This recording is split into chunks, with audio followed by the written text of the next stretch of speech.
MacDonald had a farm, but what about Mrs. MacDonald? Thank you, Master of Ceremonies, honorable judges, fellow competitors, and special guests. Now, obviously, this is a feminist topic, and some of you in the audience may be wondering why I'm talking on a feminist topic. I mean, don't we live in Canada, land of the free, equal opportunities for everybody? As great as a goal that is to strive for, the reality of the situation is we're not equal. How can I prove this? With a simple experiment. Go onto Google, type in agriculturalist, farmer, or farmhand, and hit images. For every 5 pictures of women, you will find 100 pictures of men. Why is it when you say the farmer and the farmer's wife, it sounds natural, but when you say the farmer and the farmer's husband, it's not? Why is it when you think of farmer, agriculturist, equipment operator, or large equipment operator, you think of a man? I have nothing against men, and I'm not trying to be a radical feminist, but I want to bring to light the issue that maybe not consciously, but unconsciously, we do think in sexist tendencies. That's what I'm bringing to the table today. That women in large operations and even agricultural operations, we are not thought as equal. I'm expanding on that through examples of the past in underdeveloped and developing countries and in modern Canada today. So first of all, let's go into the past, 200 years ago, roughly. My great-great-great-grandparents immigrated here to Canada to start a new life. When my great-grandfather was plowing the field with a horse-drawn plow, my grandmother was behind him seeding. While he was tending the livestock, she was tending the garden. While he was harvesting the crops, she was canning fruits and vegetables. Both of these jobs different. Both of these jobs integral.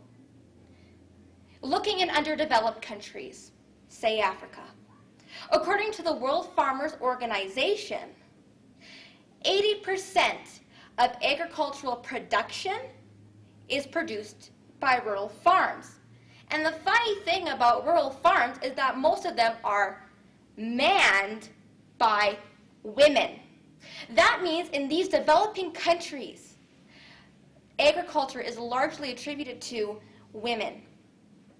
In the case of my great-grandparents, without my grandfather or my grandmother, my grandfather wouldn't have had food on the table for the winter. He wouldn't have had children to help him.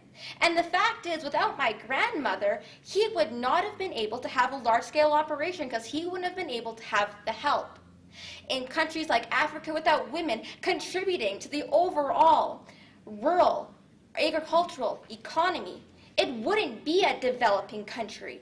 It would simply be a country.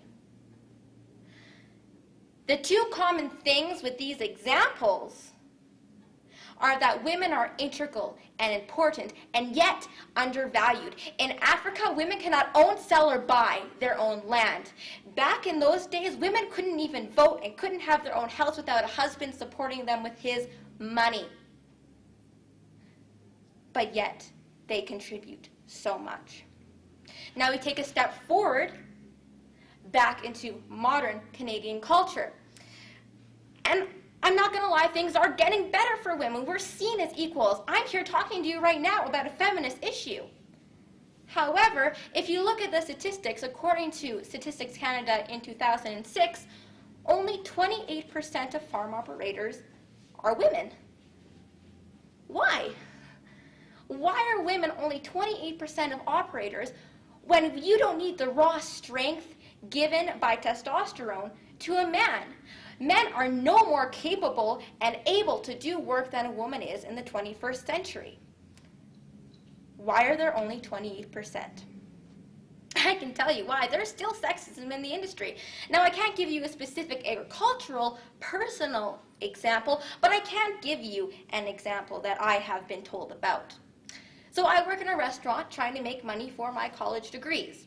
And I'm sitting there eating my lunch, and a man, a regular, is sitting beside me. And he starts to tell me about how he's working for the city of Red Deer planting trees. He told me when his boss was away 1 month, he needed help, so he hired a young girl to help him.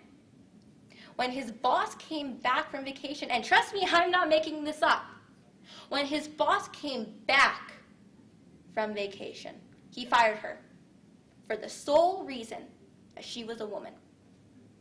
Sexism does exist in the industry, and we can't be blind to it because we are not yet completely equal counterparts. I don't have a problem with men in the industry. I think it's fantastic, but what I have a problem with is people giving women lesser value. Women facing prejudice and stigmatism because it's assumed that they don't have the knowledge or that they can't do the same job that a man can do. How can we fix this? I mean, I've even been subject to these sexist thoughts. How can we fix these problems? First of all, change the way we all think by changing the way you think.